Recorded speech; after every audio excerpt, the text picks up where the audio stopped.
그림을 한 장 보면서 말씀을 나누겠습니다. 네덜란드의 유명한 화가가 그린 건데 1656년의 작품입니다.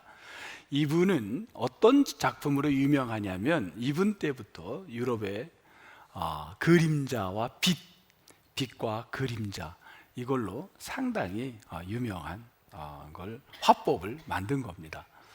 그 대표적으로는 그 야경이라는 그림도 한밤중 그 야경 도는 이렇게 사람, 거기에 그림자를 사용하고 빛을 사용했던 그림들이 나와 있습니다. 이 레므란트는 루베른이나 이런 사람들처럼 기독교 그림을 많이 그렸습니다. 특히 저 그림은 1656년에 성경에 나오는 주제를 갖고 그렸는데, 특히 이 사람은 인물을 그릴 때에 그냥 인물만 그린 게 아니라 그의 심리적인 상황을 그림에다 표현을 한 거예요. 지금 마음 상태를 그림 속에 담은 겁니다. 그래서 이 그림을 보면 지금 5인물을 그렸는데 5인물의 연령층이 굉장히 다양한 거예요. 가장 높게는 147세 되신 어른입니다. 병이 들어서 죽기 직전입니다. 147세 어른인데 죽으려고 하고 있는데, 그의 아들이, 부모의 기쁨은 뭐냐면 자식입니다. 2 아들들을 데리고 와 아버지에게 기쁨을 주는 겁니다. 자, 이게 바이블에서 나온 건데 어떤 그림 같아요, 여러분? 누구 이야기 스토리 같습니까?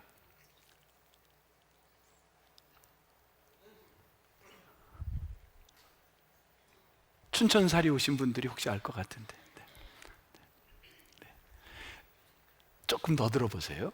창세기에 나오는 48장의 이야기입니다. 창세기 48장에 나오는데, 아버지의 나이 147세 병들어서 죽기 직전인데 앞이 안 보입니다. 눈이 안 보여요. 시각장애를 연세 들어서 노안으로 눈을 멀기 시작하는 거예요. 근데 아들이 지금 부인하고 같이 2 아들을 낳았어요. 2 아들을 데리고 와서, 그때 이 아버지는 이 아들을 너무 사랑하는, 당시 사회에는 남편이 부인을 몇 명을 결혼할 수가 있었습니다. 그래서 결혼을 했는데 자기가 너무 사랑하는 부인이 아이를 낳다가 그만 죽습니다. 그 아이의 이름은 입니다.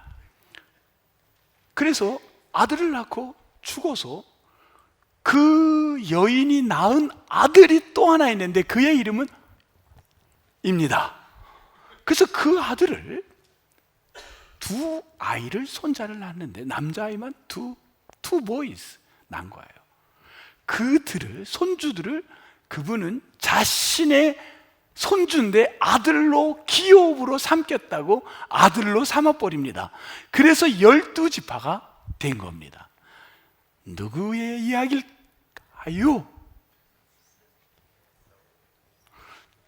이 찬양대는요, 내가 오늘 저기 앉아서 놀란 게, 전 세계에서 이렇게 잘하는 찬양대 난 처음 보는 것 같아요. 이 말을 꼭 해주고 싶어. 여러분 동의하시면 그냥 가만히 계시고, 동의가 안 되면 소리를 막 지르고 막 함성을 질러줘요. 네. 정말 동의가 되는 거야. 너무너무 잘해.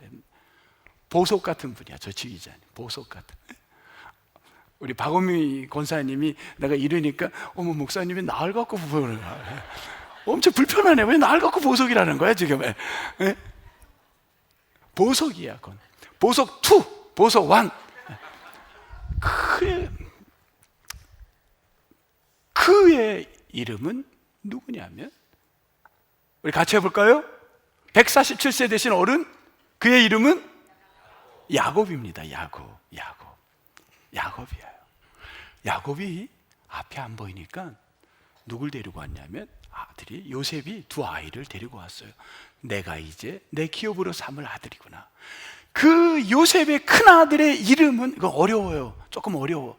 뭐냐면 므낫셋이에요. 이거 어려우니까, 어려운 건 스킵해도 돼요. 둘째 아들의 이름은 에브라임입니다. 이름은 모르지만 두 아들이 있었다는 것은 알으면 좋겠죠. 큰 아들과 작은 아들이 있어요. 므낫세와 에브라임이 있어요. 그런데 당시 사회에는 축복을 마지막 야곱이 죽기 전에 두 아이에게 안수를 하는 축복을 합니다. 여러분, 오른손이 더 축복권이 있을 것 같아요? 왼손이 있을 것 같아요? 사실은 양손이 다 중요합니다. 그런데 성경에는 어쨌든 오른손을 조금 좋게 봤어요. 제 아내는 왼손잡이에요. 뭐 왼손이든 오른손이든 양손 다 중요한 거예요. 그런데 어쨌든 바이블에는 오른손으로, 그래서 아버지 야곱이 눈이 안 보이니까 아들 요셉이 큰아들인 뭐라 그랬어요? 큰아들의 이름? 므낫세를 갖다 어디다 데려갔냐면 오른쪽에 넣고 둘째 아이를 에브라임을 왼쪽에 놨습니다. 그리고는 아버님 안수해 주세요. 손을 이렇게 얹혀놨더니만 아버지가 갑자기 손을 쓱 바꾸는 거예요. 그래서 요셉이 질세라 다시 손을 거꾸로 해갖고 다시 이렇게 놨더니만 또 아버지가 뭐라 하냐면 쓱 가더니만 아우가 동생이 형보다 크게 되리라. 그 이야기를 딱 하는 순간 그 형의 므낫세의 얼굴 표정이 많이 망가져 보입니다. 근데 이 그림을 보면 저는 구분을 못 하겠어요. 미술적 감정이 없어서. 어쨌든 작가의 해석을 그렇게 하는 걸 저는 보고 해석을 그대로 이렇게 전해드립니다. 그 인물 묘사를 그렇게 했다라는 겁니다. 자, 이 므낫세는 첫째임에도 장손에 그걸 못 받은 거예요. 여러분, 저는 여러분의 두 손을 한번 들어보시기 바랍니다. 여러분 두 손을 들어보세요. 여러분 두 손을 들어보세요. 이 손은 자식을 위한 축복권이 있는 줄 믿습니다. 여러분의 두 손을 통해 자녀를 위해 축복하시기를 바랍니다. 많은 축복을 하시기 바랍니다. 이 두 손이 가는 곳마다 자녀들의 엄청난 역사와 은혜가 일어나기. 저 양장로님 다 내리는데 혼자만 계속 들어요. 어느 자녀에게 지금 축복을 많이 했어요? 장로님 솔직하게. 딸이야 아들이야? 아들. 이 손은 축복의 손인 거예요. 여러분이 손을 들고 기도할 때마다 놀라운 역사가 자녀들에게 일어나게 될 줄 믿습니다. 그 야곱이 축복을 하는데 우리 이런 질문을 할 수가 있어요. 왜 야곱은 손을 바꾸면서 동생을 자꾸만 오른손에 기도를 했을까 하는 퀘스천이 들어오는 걸 어떻게 하겠습니까? 왜 그랬어요? 왜? Why 하고 질문을 하게 되는 거예요. 이거의 대답은 아무 성서학자도 해줄 수가 없다라는 겁니다. 아무도 성서학자가 여기에 앤서를 정확히 대답을 못해요. 단지 우리가 할 수 있는 선은 여기까지는 할 수 있습니다. 야곱은 차자인가요? 장자인가요? 야곱이 형이 있었나요? 없었나요? 있었어. 형의 이름은 에서였습니다. 그런데 자신이 차자인데 형의 역할을 감당한 게 얼마나 마음에 부담이 되고 힘들었는지 몰라요. 성경에 보면요, 둘째가 형의 역할을 감당한 사람은 많습니다. 이삭, 이스마엘, 첩을 통해 났지만 이스마엘이 먼저 나온 겁니다. 근데 이삭이 형의 역할을 감당합니다. 또 누가 있을까요?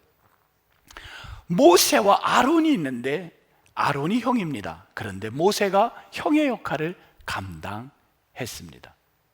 성경에 보면 많은 인물들이 차자임에도 형의 역할을 감당을 했는데 야곱 역시 차자임에 형의 역할을 감당했던 겁니다. 성현 형제님, 둘째가 형의 역할을 감당하게 될지도 모르는 일인 거예요. 우리 모두는 하나님께서 내가 쓰시겠다고 하면 이유가 없는 겁니다. 하나님이 쓰는 것입니다. 아무리 생각해도 내가 왜 이곳에서 선택받아서 내가 이렇게 사명을 감당하고 내가 직분을 감당하고 내가 오늘 기도자가 되었고 내가 찬양대원 되고 내가 이렇게 보석완이 되어서 지휘를 할 수 있는가? 이것은요, 내가 대답을 못해요. 하나님이 선택한 일인 줄 믿습니다. 이걸 누가 대답하겠습니까? 왜 요셉의 므낫세를, 에브라임을 먼저 축복을 했는가? 이거는 우리의 역할이 권한이 아닙니다. 하나님의 고유 권한인 겁니다. 내가 이렇게 오늘 선택받아 성전에 와서 예배드리고 있고 성전에서 예배하고 있는 여러분들 한 분 한 분들이 얼마나 귀한 분들인 줄 믿습니다. 오늘 중층에 있는 분들이 저 뒤에 있는 분들까지 하나님의 크신 축복이 함께하기를 축복합니다. 은혜인 거예요. 므낫세는 결국은 축복권을 이제 에브라임에게 어찌 보면 빼앗긴 거죠. 그럼 므낫세는 보실래요? 그 므낫세의 패밀리 추리를 한번 연결을 해볼게요. 이렇게 요셉이 두 아들을 낳습니다. 하나는 큰아이가 누구라고요? 므낫세, 둘째가 에브라임. 근데 영적 축복이 에브라임에게 갔습니다. 에브라임의 혈통에서 큰 이게 나가는데 거기는 제외시키고 므낫세를 보겠습니다. 므낫세는 7대까지 족보가 형성이 됩니다. 그리고 족보는 끝납니다. 왜 족보가 끝나냐면 바로 맨 밑에 슬로브앗에서 자녀가 몇 명을 낳냐면 몇 명을 낳죠? 1, 2, 3, 4, 5 몇 명이에요? 5명을 낳습니다. 근데 5명 공통점이 뭐냐면 5공주님을 낳은 겁니다. 혹시 여러분 형제 중에 5딸만 있는 집 있으면 손 들어보세요. 5딸. 네. 없어요? 5딸만 낳은 겁니다. 슬로브앗의 딸은 5을 낳고 이 패밀리 트리는 스톱이 되었던 겁니다. 이때에 그 시대의 사고는 어떤 사고였냐면 아들을 통하여 땅의 기업을 유산으로 물려받을 때였습니다. 계속 그냥 틀어놓아도 돼요, 집사님? 네, 땡큐 집사님. 이 5딸들을 있는데 이 딸들에게 뭘 줬냐면 아들에게는 땅을 줘서 그 땅에서 살 수 있는 기업을 주는데 딸들에게는 뭘 줬냐면 지찬금을 주었습니다. 지찬금은 두 가지가 많게는 성경에 보면 많게는 지찬금을 가장 많이 받은 사람 누구였냐면 바로의 공주가 정략적으로 바로가 자기 딸을 솔로몬에게 결혼을 시킬 때 뭘 주냐면요, 여러분 이왕이면 이런 아버지 엄마가 되세요. 뭘 줬냐면요, 잘 들으세요, 성읍을 줬습니다. 성을 하나, 도성을 줬어요. 작게는 보통은 평균은 뭘 줬냐면요, 결혼 폐물을 할 수 있는 지찬금을 줬습니다. 어쨌든 그것이 끝이었습니다. 그러면 그 돈을 갖고 지찬금을 갖고 땅을 사면 되지 않습니까? 라고 할 수 있는데 그 시대는 땅은 레위기 25장 23절에 보면 뭐라 그랬냐면 레위기 25장 23절에 같이 한번 읽어볼까요? 시작. 토지를 영구히 팔지 말 것은 토지는 다 누구 것이다? 하나님의 것이니라. 땅은 사고 팔 수가 없었습니다. 그럼 땅을 사고 판 일이 언제부터 시작이 됐냐면 부동산 이 업무가 언제부터 시작이 됐냐면요, 성경에선 그전에는 땅을 사고 받지 못했습니다. 한 왕이 있었습니다. 이 왕이 와우, 이 땅 괜찮은데 이거 갖고 싶은데 이 땅을 이거 내가 갖고 싶어. 더 누가 좋아했냐면 와이프가 좋아했습니다. 여보, 당신 왕인데 그 땅도 못 가져? 그래서 이 땅 주인이 누구였냐면 땅 주인 포도밭의 주인이 누구였을까요? 혹시 아시는 분 있나요? 포도밭 주인?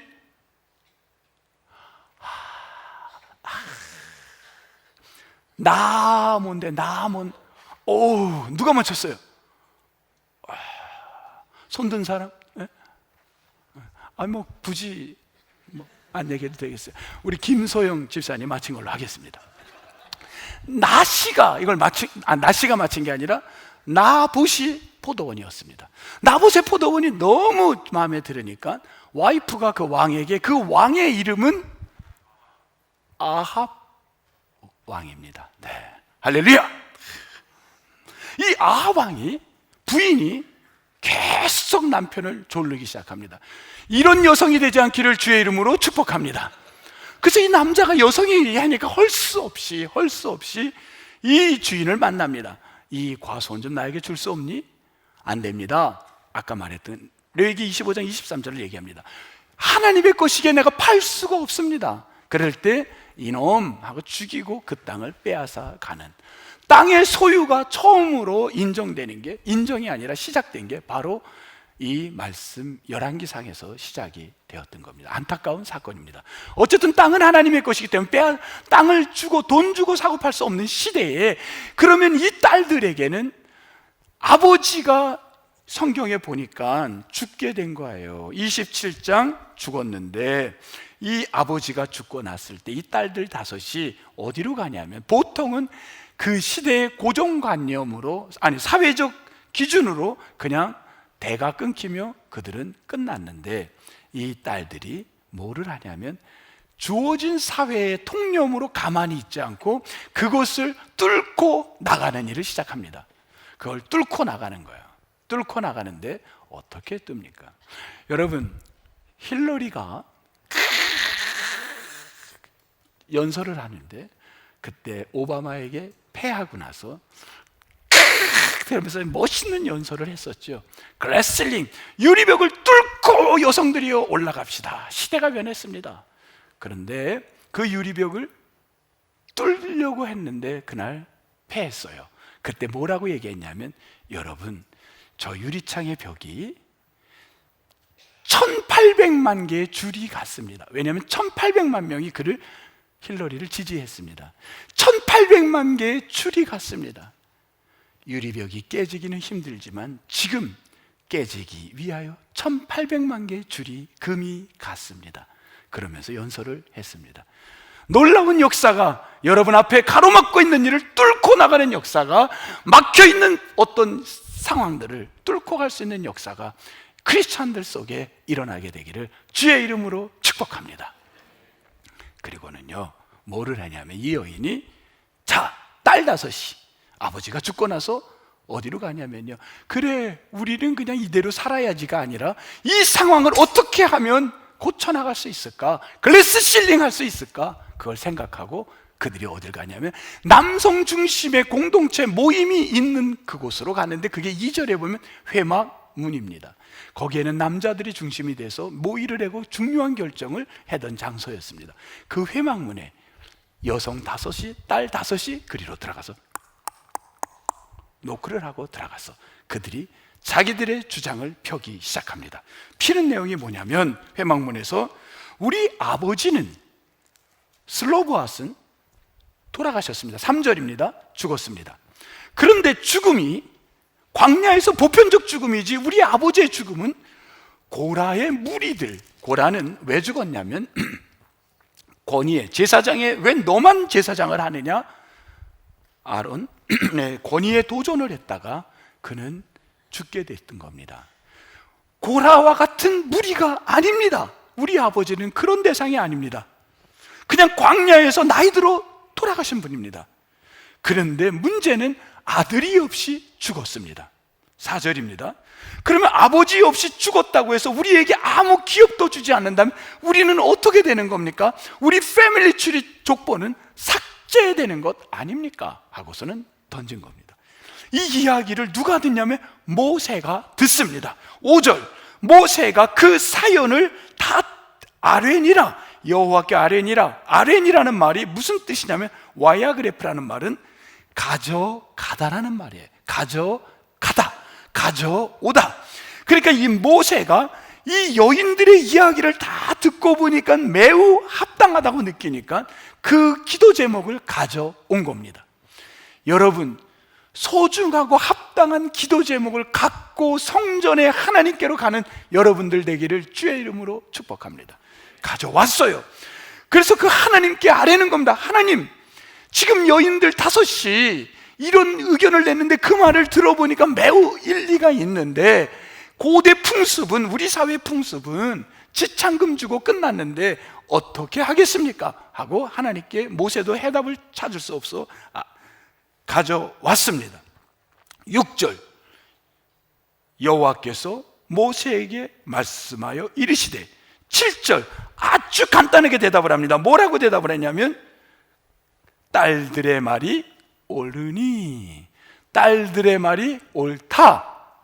아주 간단한 거예요. 그 시대에 지금까지 가로막혀 있는 글래스들이, 천장에 그 벽들이 꽉 차 있었는데 한순간 하나님은 그 모든 걸 깨뚫어 버린 겁니다. 그녀들의 말이 옳다. 그녀들의 말이 옳다. 아멘.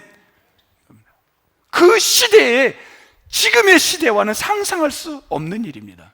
그러면서 하나님이 한 걸음 더 나갑니다. 뭘 나가냐면요, 이렇게 얘기를 하십니다.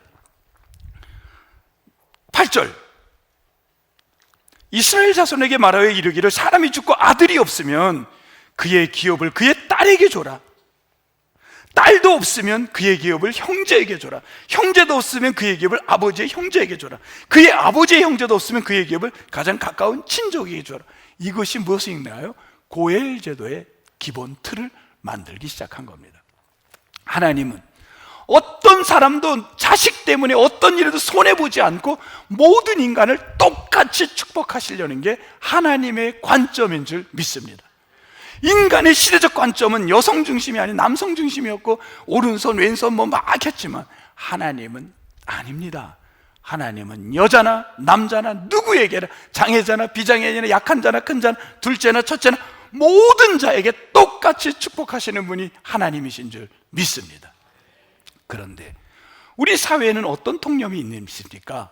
제가 우리 어떤 성경 공부에서 이거를 했던 게 있는데 여러분들하고도 한번 해볼게요. 한번 보세요, 여러분. 자, 이제 맞는 걸 해보는 거다. 뭐 의논할 거 없어요. 혼자 생각하세요. 저출산이 맞다, 저출생이 맞다? 네?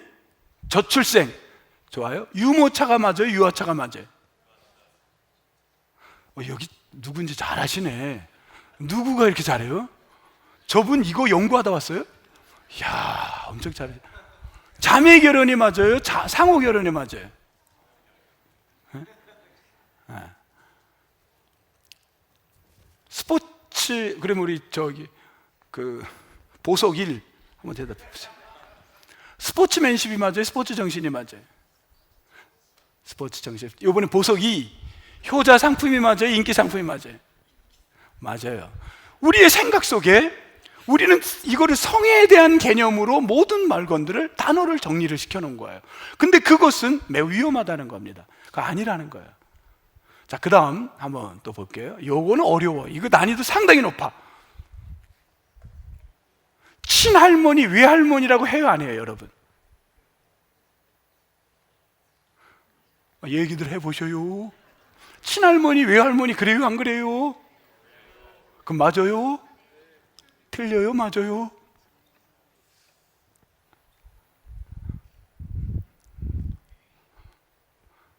할머니가 맞답니다. 저도 근데 우리 아이들한테 항상 그랬어요. 춘천의 할머니는 친할머니다. 호주의 할머니는 외할머니다. 근데 그냥 할머니래요. 그냥 할머니래요. 여러분 혹시 아이들에게 외할머니야, 외할머니야 이러지 마시고 그냥 할머니야로 바꾸시기를 바랍니다. 아멘이 없는데, 아멘이 없어. 아무래도 못 바꿀 거 있다는 것 같아. 임돈혁 집사님 얼마 전에 결혼시켰는데 그냥 할머니입니다. 그냥 할아버지도 마찬가지예요. 그냥 할아버지인 거예요. 자, 그럼 이런 고정적 우리의 관념, 언어적 관념은 왜 형성이 됐습니까? 그건 하루아침에 만들어진 게, 문화가 만들어지는 거예요. 오랜 문화 속에서 만들어진, 그냥 배워서 된 게 아닙니다. 오랜 문화. 건물 구조를 보면요, 그 나라의 문화를 알 수 있어요. 대한민국 집 중에서, 옛날 집 중에 문창호지로 다 문을 만들었고, 거기도 이렇게 문창호지 돼서 이렇게 또 해서 뭐 이렇게 연기도 나갈 수 있고 보기도 하고 쓰는 창호지의 문도 있어요. 근데 문이 없고, 문창호지가 아니라 나무로 만든 문입니다. 전혀 소각도 안 보고 속에서 바깥도 못 봐요. 그거는 어딜까요? 집에서. 일부 예배 이렇게 했더니만 난 생각도 못하는 게 나왔어요.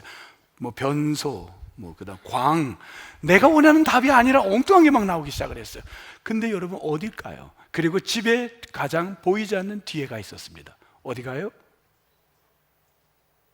여기는 아예 대답이 없네. 어딜까요? 부엌입니다. 부엌은 나무로 탁 막아버렸습니다.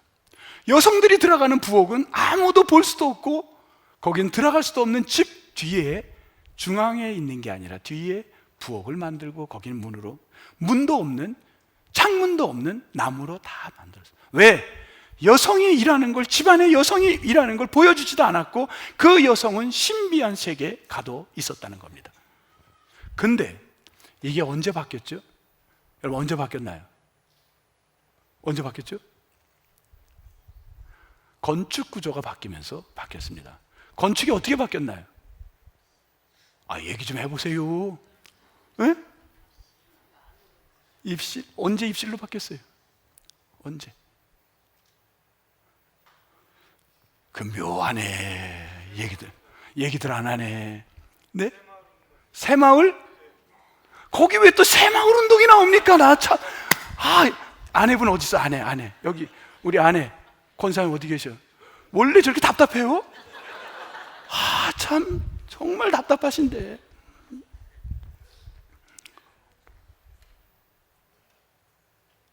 아파트가 들었으면서 그때 하려면 좀 세게 뭐 이래야지. 아파트의 문화가 생기면서 집 구조가 바뀐 거예요.